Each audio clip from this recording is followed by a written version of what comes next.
तो भाई 12th class आज हम लोग पढ़ने जा रहे हैं इलेक्ट्रिक पोटेंशियल एनर्जी। हम लोग आजकल चैप्टर नंबर 2 पढ़ रहे हैं electric potential and capacitance. Electric potential energy आप लोगों को जैसे पहले मैं 11th में भी बता चुका हूँ कि पोटेंशियल एनर्जी केवल उन्हीं फोर्सेज के लिए डिफाइन की गई है जो कंजर्वेटिव हों। मतलब कंजर्वेटिव अगर किसी बॉडी पे फोर्स लगेगा तो बॉडी के अंदर एक पोटेंशियल एनर्जी होगी, ये फिक्स है बिल्कुल। और कंजर्वेटिव फोर्स में पोटेंशियल एनर्जी का क्या फॉर्मूला होता है, अगर वो डिस्प्लेसमेंट पे डिपेंड करती है F = -du/dr और पोटेंशियल एनर्जी का is equal to negative of work done, या आप ऐसे पढ़ सकते हैं -Δu। ये वर्क किसका होगा, work done by conservative force.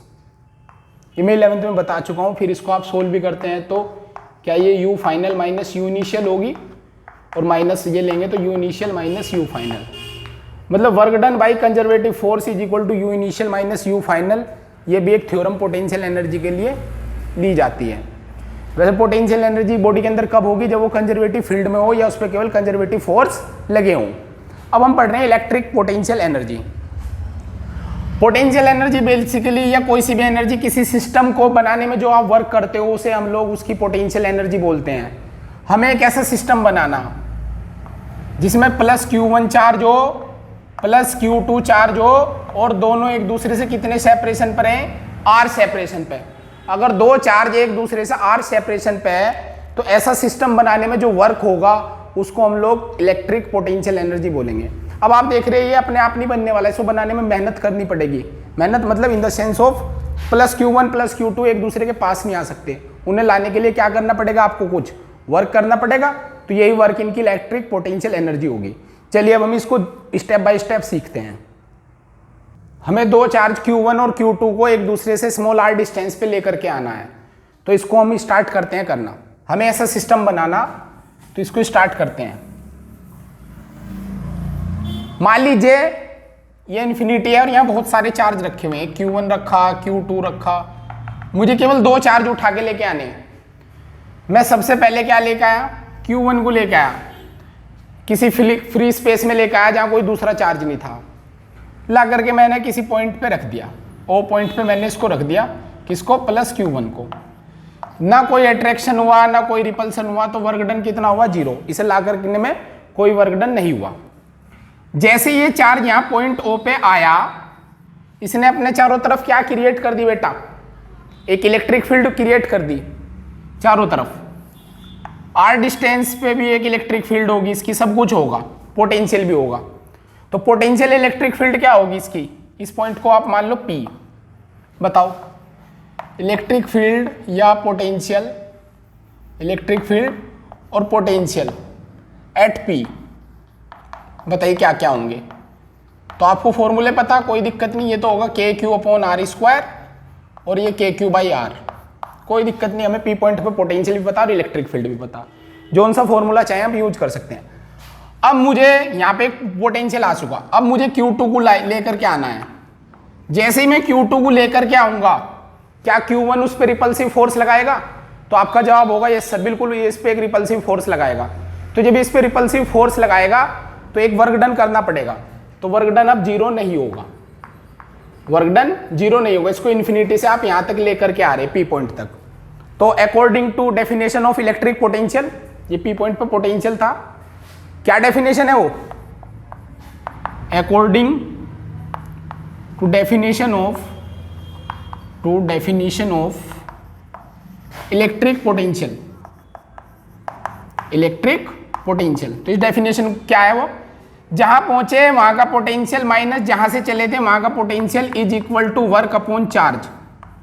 क्या यही है, तो मैंने भी ये लिख ली। P पॉइंट पर पोटेंशियल कितना बना चुका है, Q की जगह Q1 लेंगे आप, Q1/R। इन्फिनिटी पे पोटेंशियल 0 होती है, is equal to work upon Q2। तो ये वर्क हमारा W2 है, ये मैंने लिख लिया। तो W2 कितना हुआ, ये मल्टीप्लाई में इधर चला गया, तो KQ1/Q2/R, ये वर्क आ गया। नेट वर्क कितना होगा, total work for assembling the system, assembling the system, इस सिस्टम को बनाने में टोटल वर्क कितना होगा। तो टोटल वर्क क्या होता है, वर्क स्केलर है, डायरेक्ट जोड़ दो, W1 प्लस W2।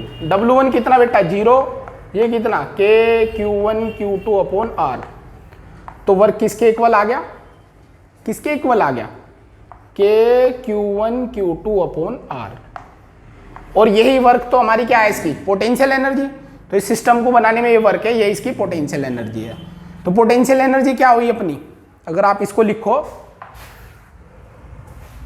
क्या लिखोगे आप इसे, this work done is stored as potential energy of the system of 2 charge, 2 charge के लिए। तो ये वर्क पोटेंशियल एनर्जी होगी, U से रिप्रेजेंट करते हैं KQ1 Q2 बाई R। ये इसका रिजल्ट होगा। क्या आपको मेरी बात समझ में आ गई। इसमें 2 बात याद रखनी, कौन कौन सी, एक तो Q1 और Q2 जो 2 चार्ज हैं, 3 भी होते, put with sign, put with sign, इन्हें दोनों को आप साइन के साथ लिखोगे, मतलब प्लस है तो प्लस और माइनस है तो माइनस। दूसरा, यहां पोटेंशियल एनर्जी R पे डिपेंड कर रही है क्या, तो दूसरी बात क्या है, सिंस पोटेंशियल एनर्जी R पे डिपेंड कर रही है, इसका फंक्शन है R का, तो फोर्स के लिए formula minus du by dy आप लगा सकते हैं। ये कंपटीशन लेवल पे बात है, पर आपको सबको पढ़नी है ये सब चीजें। ठीक है भाई, क्या समझ में आ गया आपको पोटेंशियल एनर्जी क्या है। तो पोटेंशियल एनर्जी क्या है, किसी सिस्टम को बनाने में जो वर्क किया जाता है, किसी सिस्टम को बनाने में जो आप वर्क करते हो वो क्या बोली जाती है, उसकी पोटेंशियल एनर्जी। इसी तरह अगर ये पूछ ले इसका उल्टा, किस सिस्टम को तोड़ने में कितना वर्क होगा, तो तोड़ने का वर्क भी इसकी पोटेंशियल एनर्जी है। बस याद रखना, चार्ज कैसा रखना आपको, विद साइन, चार्ज को साइन के साथ लिखना है, बाकी फॉर्मूले में कोई चेंज नहीं। 3 चार्ज हो, चार्ज हो, सबके लिए ही, इसको नोट करिए। चलिए पोज करके नोट करना आपको। अब आगे देखते हैं, अगर 3 चार्ज हो, 4 हो, 5 हो, तो आप कैसे इस पर न्यूमेरिकल सोल्व कर सकते हैं।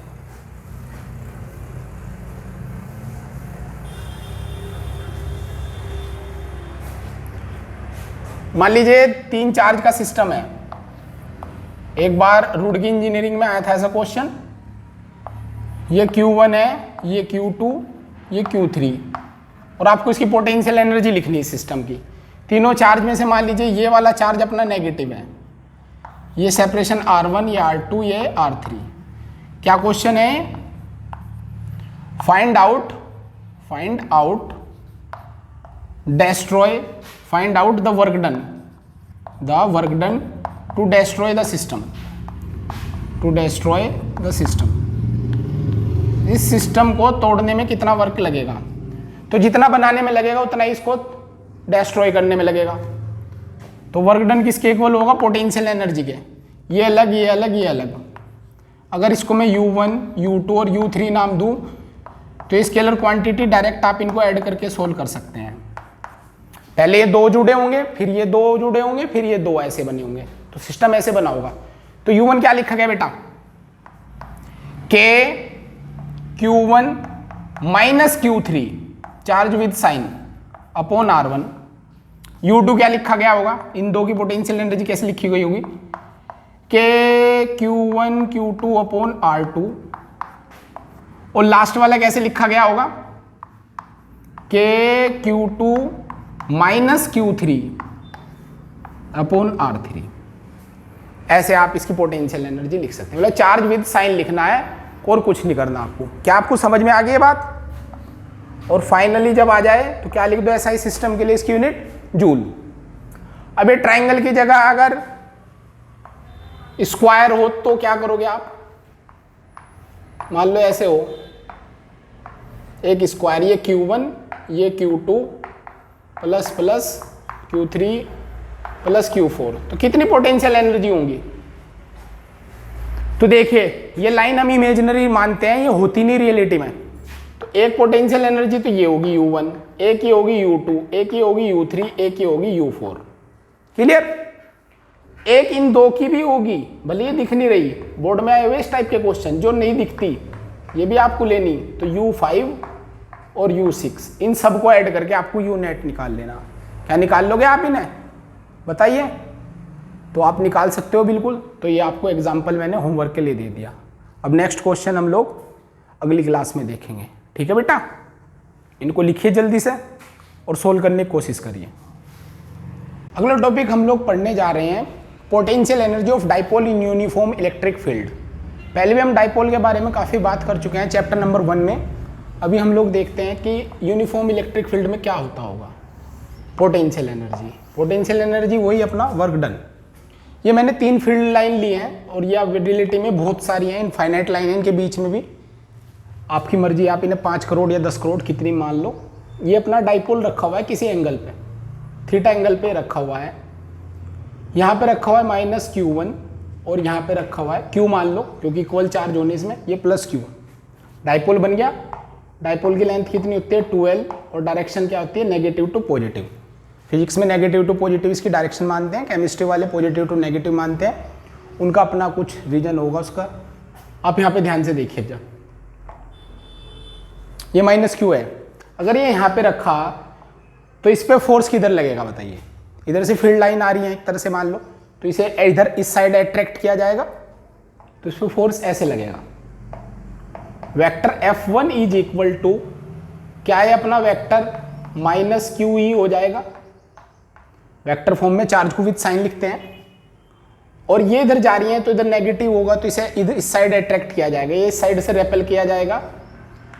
तो F2 फोर्स इसके ऊपर कितना लगेगा? +QE, charge with sine in vector form. तो आप देख रहे हैं कि जो नेट फोर्स है, टोटल फोर्स वो कितना है? Net force on dipole, F net on dipole. तो net force is equal to vector F1 plus vector F2 अगर आप लिखें तो -QE प्लस QE, तो कितना आया बेटा ये? तो ये आया हमारा 0। तो नेट फोर्स 0 है, इसका मतलब ये चलेगा तो नहीं, तो इसका ट्रांसलेटरी क्या है? यहाँ पे एक इक्विलिब्रियम है। और जब किसी बॉडी पे 2 इक्वल और अपोजिट फोर्स लगते हैं तो उसके घूमने के चांस बन जाते हैं, और इस घुमाने वाले फोर्स को हम लोग क्या बोलते हैं? टॉर्क। मान लीजिए कोई बॉडी है, इस पे इधर से 10 न्यूटन लगे और इस साइड से ऊपर को 10 न्यूटन लगे, तो नेट फोर्स कितना है? 0। 10 10 दोनों एक दूसरे कैंसिल कर रहे हैं वेक्टर में, बट ये नीचे लग रहा है ऊपर, तो क्या है? घूम जाएगा? तो बिल्कुल घूम सकता है। तो ऐसे घुमाने वाले फोर्स को हम एक तरह से टॉर्क बोल देते हैं। तो क्या लिख सकते हैं? But 2 equal and opposite force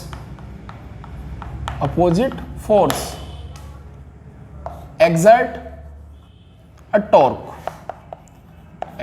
a torque on dipole। ये टॉर्क लगाते हैं, और टॉर्क का फॉर्मूला क्या होता है बेटा? आइदर फोर्स, कोई सा भी एक फोर्स इनटू आइदर क्या? Magnitude of either force, magnitude of either force, magnitude of either force, कोई सा भी एक फोर्स, प्लस या माइनस नहीं, आपको बस मैग्नीट्यूड लेना, into perpendicular distance between force. तो मैग्नीट्यूड अगर आप इन फोर्स का लिखें तो कितना लिखा जाएगा? हर एक का मैग्नीट्यूड तो QE है, और परपेंडिकुलर डिस्टेंस कितनी होगी? ये 2L है, वो थीटा, तो ये भी थीटा, इन दोनों के बीच की डिस्टेंस, ये इस लाइन के बीच की, तो क्या ये डिस्टेंस परपेंडिकुलर बोली जाती है? तो ये अपनी 2L साइन थीटा होगी। ये क्या होगी? 2L cos theta. हमने लिख ली 2L साइन थीटा। अब बताइए Q इंटू 2L को क्या बोलते हैं आप? तो कैसे P बोलते हैं? तो tau equal to PE sine theta. तो ये टॉर्क आ गया, जो आपको स्टार्टिंग में आप इसकी डायरेक्ट वैल्यू भी रख सकते हैं इसकी, अदरवाइज यहाँ तक आप इसको प्रूफ करेंगे। अब आपको क्या निकालना? वर्क डन निकालना, क्योंकि मैंने बताया पोटेंशियल एनर्जी का मतलब होता है वर्क डन। जब भी आपसे पोटेंशियल एनर्जी किसी क्वेश्चन में पूछी जाए तो समझ लीजिए आपको उस क्वेश्चन में क्या निकालना है? Work done. तो वर्क डन पे आते हैं। चलिए रफ कर रहा हूं मैं इसे, आप नोट कर लेना वीडियो को पॉज करके।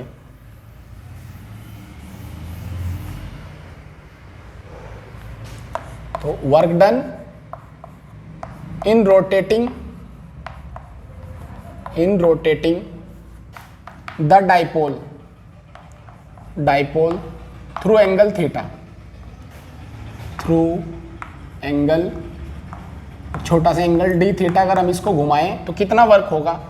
तो देखिए जब बॉडी चलती है तो वर्क होता है फोर्स इनटू डिस्प्लेसमेंट, लेकिन जब बॉडी घूमती है तो घुमाने वाला फोर्स टॉर्क बन जाता है और डिस्प्लेसमेंट की जगह एंगुलर डिस्प्लेसमेंट। तो वर्क आ जाएगा टॉ डी थीटा का इंटीग्रेशन, और अगर आपने इसको θ1 से θ2 घुमा दिया तो पूरा वर्क आ जाएगा। ठीक है, टो की वैल्यू आप रख सकते हैं PE sine theta d theta integration of θ1 से θ2। तो PE अपना कांस्टेंट है, इंटीग्रेशन किसका होना बच्चों, साइन थीटा का। और बायो वाले तो याद रखिए इसको कि साइन थीटा का इंटीग्रेशन हमेशा माइनस कोस थीटा होता है। तो हो गया PE माइनस कोस थीटा, यहां पे θ1 यहां पे θ2, एक बार ये रखेंगे एक बार ये, तो क्या आ गया PE कोस माइनस का θ2 और ये प्लस हो जाएगा कोस θ1। तो वर्क किसके इक्वल आया, तो वर्क आ गया PE, इसको पहले लिख लो इसको बाद में, कोस θ1 माइनस कोस θ2। तो इस तरह से आप इसका क्या कैलकुलेट कर सकते हैं, वर्क कैलकुलेट कर सकते हैं। तो ऐसे आप इसका वर्क कैलकुलेट कर दोगे, और यही वर्क क्या है इसकी, potential energy.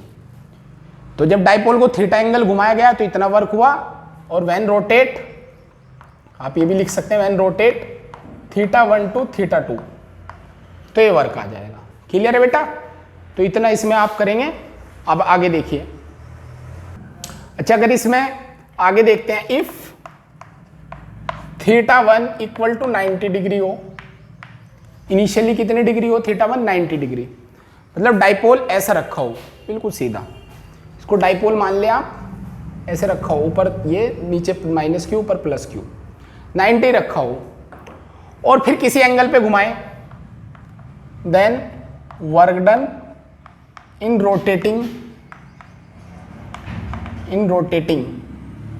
The dipole θ2 which is equal to theta. तो वर्क क्या आएगा, W equal to PE cos θ1 की जगह 90 माइनस कोस θ2 की जगह थीटा। तो कोस 90 जीरो होता है, तो हो जाएगा माइनस PE कोस थीटा, और इसी वर्क को हम पोटेंशियल एनर्जी बोलते हैं। कुल मिलाकर के बात क्या है, देखिए ये θ1 90 क्यों माना गया है, ये बड़े काम की बात होती है। अगर आप दोनों चार्ज को 90 डिग्री पे लेके आए फील्ड से, तो जो डाइपोल है इसे लाने में कोई वर्क नहीं करना पड़ेगा। क्यों नहीं करना पड़ेगा अगर ये 90 पे आया इस फील्ड के अंदर, बताइए। तो ये इसलिए नहीं करना होगा क्योंकि ये एक इक्विपोटेंशियल सरफेस होगी। इक्विपोटेंशियल सरफेस पे चार्ज को एक जगह से दूसरी जगह घुमाने में कोई वर्क नहीं करना होता, तो इसलिए होगा ये ऐसा। उसके बाद आप जितना घुमाओगे जितना वर्क करोगे वही क्या है, इसकी एक पोटेंशियल एनर्जी। तो क्या कहेंगे आप, this work done is stored as potential energy of dipole। तो U इक्वल टू क्या फॉर्मूला बना, माइनस PE कोस थीटा। और वेक्टर फॉर्म लिखी जाए बेटा इसकी, तो क्या लिखोगे, U तो स्केलर है, P वेक्टर है, और इलेक्ट्रिक फील्ड भी वेक्टर है। अगर इनके साथ कोस थीटा है तो यहाँ क्या आ जाएगा, डॉट। तो ये डॉट प्रोडक्ट से भी आ जाएगी। क्या मेरी बात समझ में आ गई आपको। तो इस तरह से आपने क्या कैलकुलेट किया, इसकी पोटेंशियल एनर्जी। अब 2 या 3 स्पेशल केस पढ़ते हैं इनके ओरिएंटेशन वाले, जो बहुत काम के होते हैं बोर्ड में भी और कंपटीशन लेवल पे भी, उनको देखते हैं आप 1 बाय 1। नोट करिए, इसको मैं रफ कर देता हूं। हमने डाइपोल को इलेक्ट्रिक फील्ड के अंदर 3 पोजीशन में रखा। डाइपोल की डायरेक्शन में से -2 प्लस होती है, तो पैरेलल टू फील्ड, यहां पे अपोजिट टू फील्ड, और यहां पे परपेंडिकुलर टू द फील्ड। तो P और E के बीच का एंगल अगर बात करें तो कितना कितना है, यहाँ पे थीटा इक्वल टू 0, दोनों same direction, theta equal to 180 degree, और यहाँ पे थीटा इक्वल टू कितना बेटा 90 डिग्री। बात करते हैं अब स्टेबल और अनस्टेबल होने की। बहुत ध्यान से देखना, ये मेरे हाथ में चौक है, अगर ये जमीन पे पड़ी हो तो इसकी पोटेंशियल एनर्जी कितनी लेते हैं हम लोग, 0 मान लेते हैं, और जब किसी एच हाइट पे रखते हैं तो कितनी मान लेते हैं mgh। बट ये जब जमीन पे थी तब स्टेबल थी या एच हाइट पे अब स्टेबल है, तो आप कहोगे सर जब जमीन पे थी तब स्टेबल है, यानी जब बॉडी की पोटेंशियल एनर्जी कम होगी तब वो स्टेबल होगी, और जब पोटेंशियल एनर्जी ज़्यादा होगी तब वो क्या हो जाएगी, अनस्टेबल। तो यहाँ पे देखिए आप इस सिचुएशन में क्या हो रहा है, बहुत ध्यान से, इस सिचुएशन में यहाँ पे माइनस है, फील्ड लाइन इस साइड से आ रही है, जब फील्ड लाइन इस साइड से आएंगी तो माइनस प्लस के पास रहना चाहेगा, और ये प्लस इधर जा रही तो इधर कहीं माइनस होगा, तो प्लस माइनस के पास रहना चाहेगा। तो कैसी सिचुएशन हुई है हमारी, स्टेबल। तो इसको बोलते हैं स्टेबल इक्विलिब्रियम। इस वाले पे बात करिए, ये प्लस है इधर से आ रही तो प्लस प्लस पे रिपल लगाएगा, उधर माइनस होगा क्योंकि उस साइड जा रही तो माइनस माइनस पे रिपल लगाएगा, तो क्या होगी ये बताइए, अनस्टेबल। तो इसको बोल देंगे अनस्टेबल इक्विलिब्रियम, और ये वाला न्यूट्रल। इसमें कुछ खास बात नहीं होती, बस ये न्यूट्रल इक्विलिब्रियम है, ये अपना कौन सा, न्यूट्रल इक्विलिब्रियम।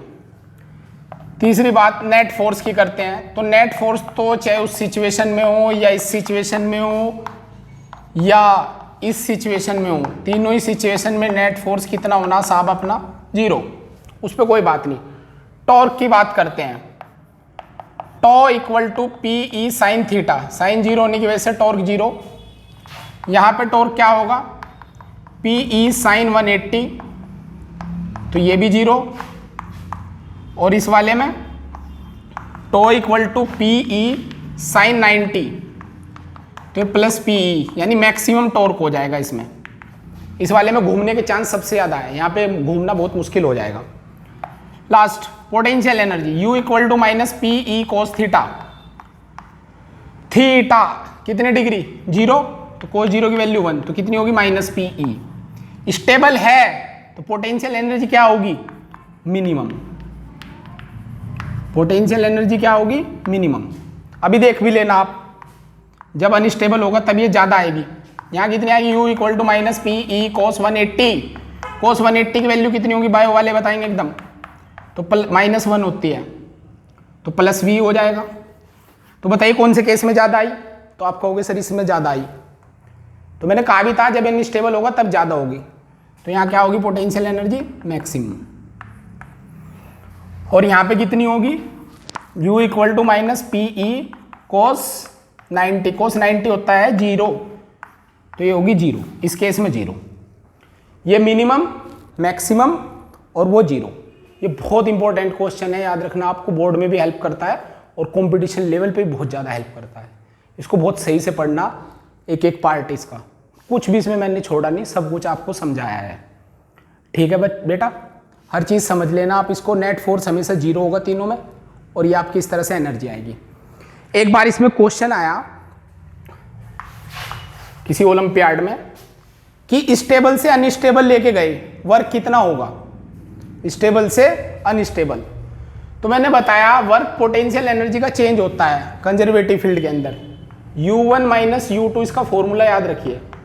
तो स्टेबल टू अनस्टेबल जा रहे हैं, तो इनिशियली स्टेबल है तो कितना होगा बेटा, माइनस पी ई, और अनस्टेबल में वर्क कितना, potential sorry plus P E, तो वर्क कितना होगा, -2 पी ई।